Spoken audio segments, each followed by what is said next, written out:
తాకట్లో ఉన్న మీ బంగారాన్ని విడిపించి ఆ రోజు ఆన్లైన్ రేటుకి కొంటాం. Sharma gold company. నమస్తే, వెల్కమ్ టు సుమన్ టీవీ. నేను గిరిజ. ఇవాళ మనతో పాటు ప్రముఖ జ్యోతిష్య, వాస్తు పండితులు, జ్యోతిష్య శిక్షణ నిపుణులు, లలితాదేవి ఉపాసకులు బ్రహ్మశ్రీ నానాజీ పట్నాయక్ గురుగారు ఉన్నారు. వారితో మాట్లాడేద్దాం. గురుగారు నమస్కారం. శ్రీమాత్రే నమః.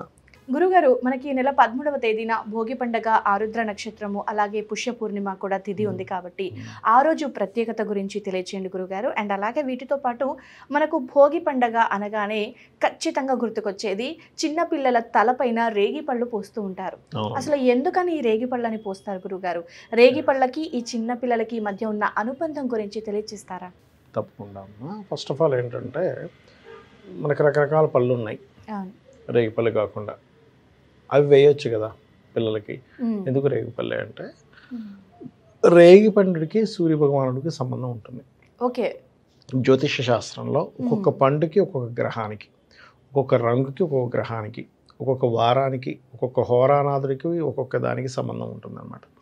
ఆ రకంగా ఎవరైతే ఆ రోజు పిల్లలకి, ఇప్పుడు చూడండి చిన్నపిల్లలు చెప్పుకోలేరు అంత క్లియర్గా నాకు ఈ ప్రాబ్లం ఉంది అని.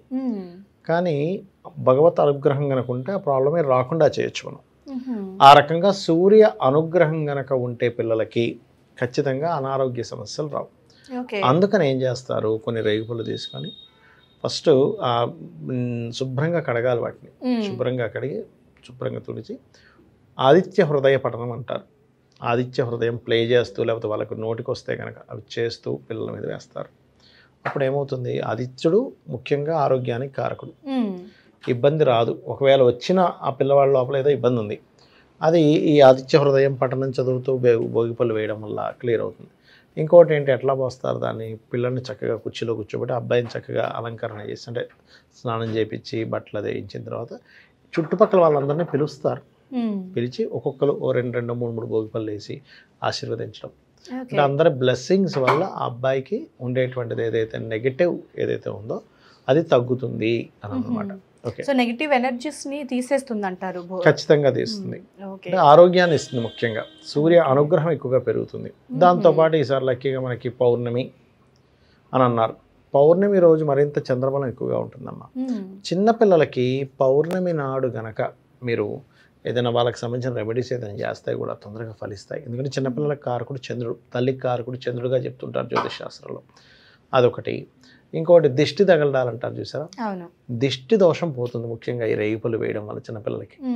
దిష్టి దోషాలు, అపమృత్యు దోషాలు అంటుంటారు చూసారా, ఏవో చిన్న చిన్న దెబ్బలు తగిలి ప్రాణాంతకమైన రోగాలు రావడం, ఇవన్నీ కూడా తగ్గుతాయి భోగిపళ్ళు వేయడం వల్ల. అందుకని ఆ భోగిపళ్ళు వేయించడము, ఆ అబ్బాయికి సూర్య నమస్కారాలు చేయమని చెప్పడము, ఆ అబ్బాయి చేత్తోనే ఏదైనా దీపం వెలిగించిపించడము చేస్తూ ఉంటారు. ఓకే గురుగారు. అయితే మనకు భోగి పళ్ళలో అంటే కాయిన్స్ కూడా వేస్తుంటారు గురుగారు. ఏంటి అంటే ఒక్కొక్కరికి ఇది, అంతేగాని మన సాంప్రదాయాల్లో కాయిన్స్ ఖచ్చితంగా వేయాలని రూల్ ఏం లేదు. ఏంటంటే ఇంకా లక్ష్మీప్రదం, డబ్బులు అంటే లక్ష్మి అనే భావంతో వేస్తుంటారు. కానీ కంపల్సరీ కాయిన్స్ వేయాలి. ఒక్కొక్కరు కొంతమంది పువ్వులు వేస్తారు అందులో, మళ్ళీ పువ్వులు కాయిన్స్ రేగిపళ్ళు కలిపి రకరకాలు, కొంతమంది పత్రులు కూడా వేసేవాళ్ళు ఉన్నారు, నేను చూసా. ఓన్లీ రేగిపళ్ళు చెప్పారు. ఇంకోటి ఏంటంటే మీరు గమనించండి, శివుడికి అభిషేకంలో కూడా రేగిపళ్ళు గనక మీరు వేసినట్లయితే ఖచ్చితంగా రేగిపళ్ళతో అభిషేకం చేసేవాళ్ళు ఉంటారు. దాని ద్వారా కూడా మీకు చాలా మట్టుకు హెల్త్ రిలేటెడ్ ఇష్యూస్ తగ్గుతాయి. దీర్ఘ రోగాలు ఉన్నాయనుకోండి, నమకం చమకాలు బాగా రుద్రంలో వచ్చినట్లయితే ఒక పద్ధతి పరంగా నూనెతో అభిషేకం చేస్తారు. ఆరోగ్యం ఆరోగ్య సమస్యలు ఎక్కువగా ఉన్నాయి అంటే అనారోగ్య సమస్యలు ఎక్కువగా ఉన్నాయి, ఆరోగ్యం బాగుండాలి అనుకునేటువంటి వారు నూనెతో కూడా చేసిన వాళ్ళు ఉంటారు. నువ్వుల నూనెతో చేస్తుంటారు. కాకపోతే అది ఒక పద్ధతి పరంగా చేయాలి, ఎట్లా పడితే అట్లా చేయకూడదు. ఓకే గురుగారు. అయితే మనకి భోగి పండుగ రోజు ఏ సమయం నుంచి ఏ సమయంలోపు ఈ చిన్న పిల్లలకి భోగి పళ్ళు పోస్తారు అంటారు గురుగారు? పొద్దున్న 11 లోపల పోసుకోవచ్చమ్మా. కొంతమంది సాయంత్రం పూట చేస్తారు గోధూలి సమయంలో అని, 5:30 నుంచి 6:30 మధ్యలో కూడా చేస్తారు. గోధూలి సమయం అంటారు. ఆ రకం చేసుకోవడం కూడా మంచిది. ఓకే. అయితే గురుగారు మనకు ప్రత్యేకించి భోగి పండుగ రోజు అంటే మనం ఎలాగో పండగ అనగానే ఆ వాతావరణం ఏర్పడిపోతుంది. సో చక్కగా తలంటు స్నానాలు చేసుకొని పూజా కార్యక్రమాలు చేసుకుంటూ ఉంటారు కదా. మరి మనకు పుష్య పౌర్ణమి కలిసి వచ్చింది, ఆరుద్ర నక్షత్రం కూడా ఉంది, అందున భోగి పండుగ కాబట్టి ఆ రోజు కనుక పూజా విధానంలో ఏదైనా మార్పులు జరుపుకుని ఏదైనా మంచి పరిహారం కనుక చేసుకుంటే మనకంటే అనుగ్రహం కలగాలి అనుకున్నప్పుడు సో ఆ రోజు చేసుకోవాల్సిన ఒక పరిహారం గురించి తెలియజేస్తారా? సింపుల్ అమ్మాయి ఏం లేదు. ఎప్పుడు కూడా శివుడికి బాగా ప్రీతికరమైనటువంటి నక్షత్రం ఏదంటే ఆర్ద్ర నక్షత్రం. ఓకే. ఆర్ద్ర నక్షత్రం అంటే వేరే రోజుల్లో మనం శివుడికి అభిషేకం చేస్తే ఆయన తీసుకోవడం అంటే కాదు. మీరు ఆరుద్ర నక్షత్రంలో పూజ మనసును అక్కడ పెట్టి భక్తి భావంతో కనుక చేస్తే తొందరగా శివుడి యొక్క అనుగ్రహం కలుగుతుంది అంటారు. ఓకే గురుగారు. అందుకని రుద్రుడు యొక్క నక్షత్రం ఆరుద్ర అంటారు. అందుకే దాన్ని అలా చేస్తూ ఇంకొంతమంది ఏం చేస్తారంటే ఆరుద్ర నక్షత్రం పౌర్ణమి వస్తే కనుక శివుడికి చక్కగా శివలింగం టెంపుల్లో ఉండే శివుడికి అన్నాన్ని వండి అన్నంతో శివుడికి మొత్తం అద్దుతారు. మొత్తం అన్నంలాగే ఉంటుంది. అట్లాంటి సేవ కూడా చేస్తారు. అది ఇంకొంతమంది ఏంటంటే శివుడికి నైవేద్యం పెట్టి అన్నాన్ని దాన్ని 10 మందికి అన్నం లేని వాళ్ళకి పంచడం చేస్తూ ఉంటారు ప్రసాదంగా. ఈ 3 ప్రక్రియలు కూడా చాలా మంచిది. గోవులకి గోధుమ పిండి బెల్లము కలిపి కనుక పౌర్ణమి నాడు కనుక తినిపించినట్లయితే మొట్టమొదటిగా మానసిక స్ట్రెస్ తగ్గడం, వాళ్ళకి ఏదైనా ఏలినాడ్సిన దోషం ఉన్నట్లయితే అది క్లియర్ అవ్వడము. ఇప్పుడు కొన్ని పనులు ప్రొలాంగ్ అవుతూ ఉంటాయి, ముందు కదలవు. అటువంటి వర్క్స్ అన్నీ కూడా కాస్త ప్రొలాంగ్ అవ్వకుండా కొంతవరకు వీళ్ళకి కలిసి రావడం ఇట్లాంటివి జరుగుతాయి. సో గురుగారు మరి భోగి పండుగ రోజు ప్రత్యేకించి పూజా విధానంలో ఎలాంటి నియమాలని పాటిస్తే మంచిది అంటారు? ఒకటేనమ్మా, భోగి పండగ సంక్రాంతి కనుమ అని కాదు, మనం పాటించాల్సిన నియమం ఏమిటి? అది పండగైనా పండగ అవ్వకపోయినా ఒక ఇంట్లో పూజ గదిలో కూర్చున్నాము అంటే ఫస్ట్ మీ మనస్సు బుద్ధి అన్నీ అక్కడ ఉండాలి.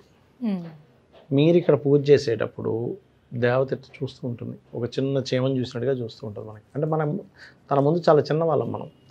మనం ఏ ఆలోచిస్తున్నాము, ఏ ఆలోచనతో ఉన్నాము, ఎటువంటి ఇంటెన్షన్స్ మన మైండ్లో తిరుగుతున్నాయి, అక్కడ ఉన్నాడా పక్కన ఉందా బుద్ధి, మనసు బుద్ధి అక్కడ ఉందా లేదా అనే దాని మీద ఉంటుంది. ఎందుకంటే మీరు ఎన్ని పూజలు చేయండి, సంవత్సరాల తరబడి పూజలు చేయండి, మీకు ఒక్క పూజ ఫలించదు. మనసు బుద్ధి ఫలాపేక్ష రాకుండా కనుక పూజ చేయకపోతే, మనసు బుద్ధి అక్కడ ఉండి పూజ కనుక ప్రారంభించి ఎటువంటి ఫలము ఆశించకుండా మీరు చేసినట్లయితే మీరు సంవత్సరం అంతా చేసిన ఒక పూజకెత్తు, ఆ ఒక్కరోజు చేసిన పూజకెత్తు అంత డిఫరెన్స్ ఉంటుంది. Lot of difference. మీరు సరే నేను భక్తిగా చేస్తున్నానండి కానీ ఆలోచన ఇంకెక్కడో ఉంది, కుదరదు. నేను ఎంతో రకరకాల పిండి వంటలు చేశానండి భోగి రోజు, ఆ రోజు ఈశ్వరుడికి అంతా నైవేద్యం పెట్టాము, రాడు. వచ్చినా తీసుకోడు ఆయన. ఆయనకు కావాల్సింది భక్తిగా ప్రేమగా ఇవ్వడమే కావాలి, ఏం ఎక్స్పెక్టేషన్స్ లేకుండా ఇవ్వడం కావాలి. ఇస్తే దేవత ఎక్కడా కూడా రుణం ఉంచుకోదు, ఖచ్చితంగా రిటర్న్ ఇస్తుంది.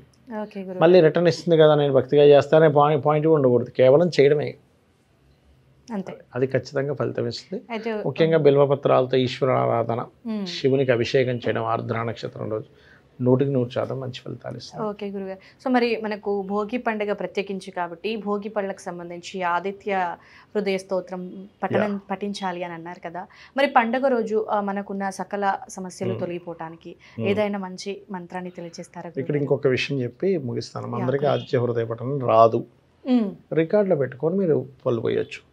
మీకు నోటికి వస్తే చెప్పండి, లేకపోతే పక్కన పెట్టుకోవచ్చు. ఇంకొంతమంది లలిత సహస్రనామాలు విష్ణు సహస్రనామాలు చేస్తూ కూడా చేస్తారు, తప్పేం కాదు అది. అయితే ప్రత్యేకమైన రెమెడీ అంటే ఒకటేనమ్మా, భోగి నాడు ముఖ్యంగా మీరు ఏదైనా ఒక మంత్రం, అది నారాయణుడిదా, అమ్మవారిదా, శివుడిదా, ఏదో ఒకటి తీసుకొని రెగ్యులర్గా మైండ్లో అనుకుంటూ ఉండండి. ఎందుకంటే ఈరోజు భోగి రోజు ఏదైతుందో ధనస్సు రాశిలో ఉండేటువంటి రవి భగవానుడు అక్కడ ఉంటాడు. దాని తర్వాత రోజు మళ్ళీ మకరంలోకి ఎంటర్ అయిపోతాడు. ఇక్కడ ఉన్నంతసేపు సూర్య భగవానుడు ధనుసు రాశిలో ఉన్నంతసేపు మీరు చేసే ఉపాసన ఏదైతే ఉందో 100% మంచి ఫలితాలు ఇస్తుంది.